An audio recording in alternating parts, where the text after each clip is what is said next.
What is up, my friends? I'm MB Lee, your host today on the Beat Sessions, kicking off your Friday night with the one and only Santigold. Her new album, Spirituals, dropped today, September 9th, 2022, following up from 2018's I Don't Want, the Goldfire Sessions. I love the album cover.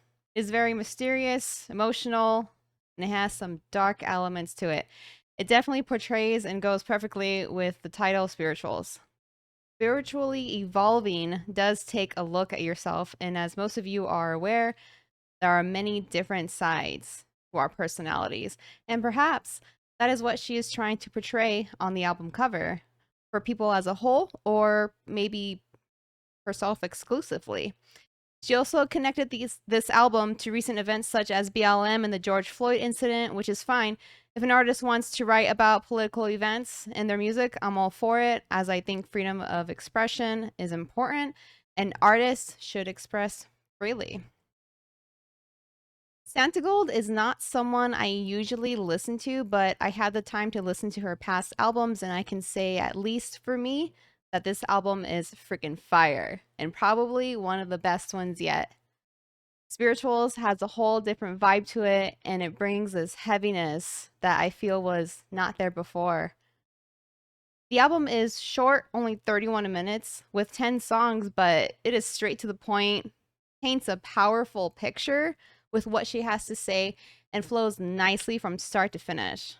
What I mean by that is that there are really no odd songs that stand out from the rest. I've listened to it about 3 times now, and it's like I forget when it begins again. It just goes really well together. Diving straight into her first track, My Horror. This song has way more haunting lyrics than most metal bands can come up with.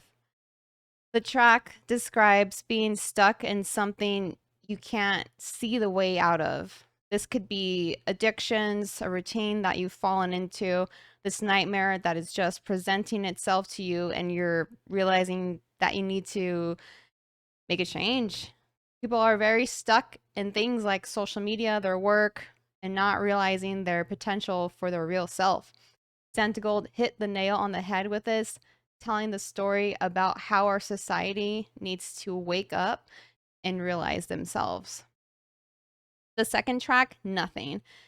This song reminded me of an abusive relationship, and this relationship could be with anyone.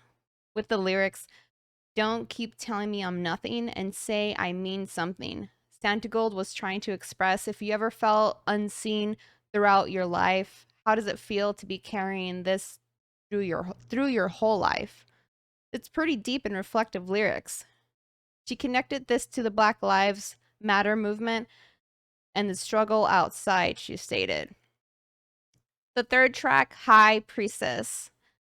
The beats pick up a bit, the tempo is faster, and manifests a futuristic punk vibe. It almost reminds me of Crystal Castles during some of it. All the aspects in this song just came together in the most unexpected way. I really loved the chorus and the breakdown of the beats, just the way she expresses herself when she's singing faster and even makes up some type of word that reminds me of Missy Elliott's Work It. The fourth track, Ushers of the New World. When I listened to this song, it made me think that we as a whole really need to take responsibility for everything in our lives, to stop blaming others and to work through our problems. Lines like, time is up and it's time to make things right. This track is very bright, it is upbeat, but at the same time, it's a laid back tune, bringing everyone together, kind of like a peace song. The fifth track, Witness. It had some auto-tune and voice effects, which I usually don't enjoy, but somehow Santigold made it fit. Her voice was not overwhelming, and this song has an ethereal quality to it, reflective, and as in her words, it's almost like you're going through dimensions, or like you're stuck in the webbing between dimensions. Kind of like you are witnessing your transformation, an out-of-body experience per se. The sixth track, Shake. This song had an infusion of soft jazz, funk, and disco. It is quite different from the other tracks. It's a little more chaotic, but I think it's almost like a renewal when you're having a hard time. You just gotta shake it off and keep moving forward. The seventh track, The Lasty, this had a melancholic intro, smooth beginnings and vocals, almost like an angelic vibe, and it reminds me of Lana Del Rey. It definitely has story vibes in this one.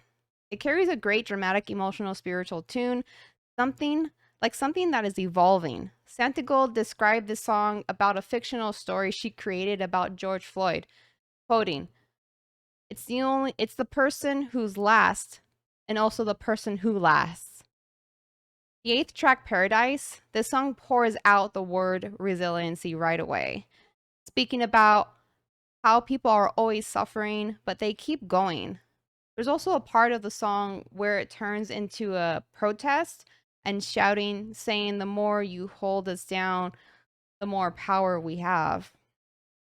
Santigold describes this song as it's referring to that old religious idea of an afterlife where you're finally rewarded with your peace and your riches, but it's also about making the changes you need to make in the present.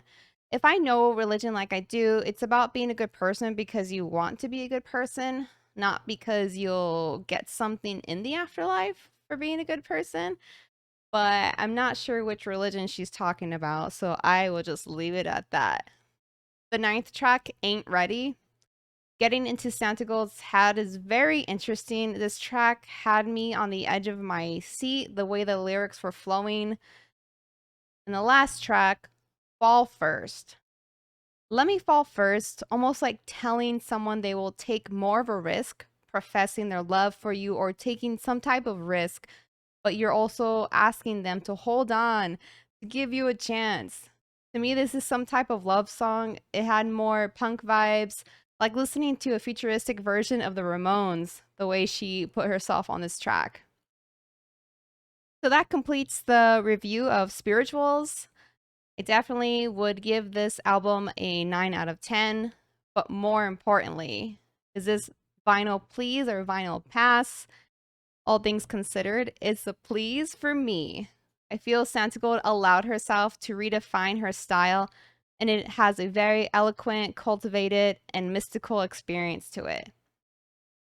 Thanks for hanging out with me here on the Beat Sessions. Like, share, subscribe, leave comments. And until next time, I'll see you later.